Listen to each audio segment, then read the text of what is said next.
रामायण के युद्ध के दौरान जब बजरंगबली अपनी गदा चलाते हैं तो रावण का सैनिक कुछ ऐसा बोल देता है कि बजरंगबली अचानक रुक जाते हैं। ये देखकर पास में खड़े लक्ष्मण जी चिंतित हो गए। उन्हें लगा कि यदि हनुमान ने उस राक्षस को नहीं मारा तो वह उन पर वार कर देगा। लक्ष्मण जी तत्काल आगे बढ़े और उस राक्षस पर बाण चलाने लगे, लेकिन हनुमान जी झट से उसके सामने आ गए और बोले कि नहीं लक्ष्मण भैया, मैं इसको नहीं मरने दूंगा। यदि आप इस पर ब्रह्मास्त्र भी चलाएंगे तो भी मैं इसके सामने खड़ा होकर रक्षा करूंगा। अब आप मेरी चिंता छोड़कर यहाँ से चले जाइए और कोई दूसरे राक्षस को मारिए। लक्ष्मण जी का स्वभाव बहुत ही क्रोधी था। वे यह सुनकर और अधिक क्रोधित हो गए। जब शाम को विश्राम का समय हुआ तो प्रभु श्री राम एक शिला पर बैठे थे। तभी वहाँ लक्ष्मण जी आते हैं और पीछे पीछे हनुमान जी आते हैं। लक्ष्मण जी बोले, भैया मुझे ये हनुमान का स्वभाव समझ में ही नहीं आता। रणभूमि में रावण का एक साधारण सैनिक आ गया और इन्होंने स्वयं को उसके आगे झुका दिया और कहने लगे कि मैं स्वयं उसकी रक्षा करूंगा, यहाँ तक कि उसकी रक्षा के खातिर वह ब्रह्मास्त्र से भी टकरा जाएंगे। ये कैसी धुन है जो स्वयं दुश्मन का साथ दे रहा है।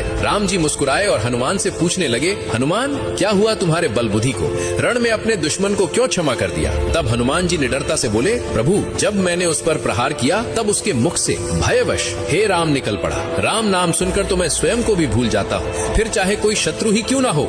यदि वह आपके नाम का उच्चारण करे तो उसके सामने मेरा हृदय स्वयं नतमस्तक हो जाता है। भला मैं कैसे उसका वध करता जो भय के क्षण में भी नाम ले रहा था मेरे राघव का, मेरे प्रभु श्री राम का। ये सुनकर प्रभु श्री राम प्रसन्न होकर खड़े हो गए और हनुमान को अपने हृदय से लगा लिया और बोले, हनुमान थोड़े दिन पहले ही तुमने समुद्र को लांघकर अपनी शक्ति का परिचय दिया था, लेकिन आज तुमने फिर से एक बार सिद्ध कर दिया कि तुम्हारी भक्ति अद्भुत है। संसार में कोई तुम्हारी भक्ति की बराबरी नहीं कर सकता।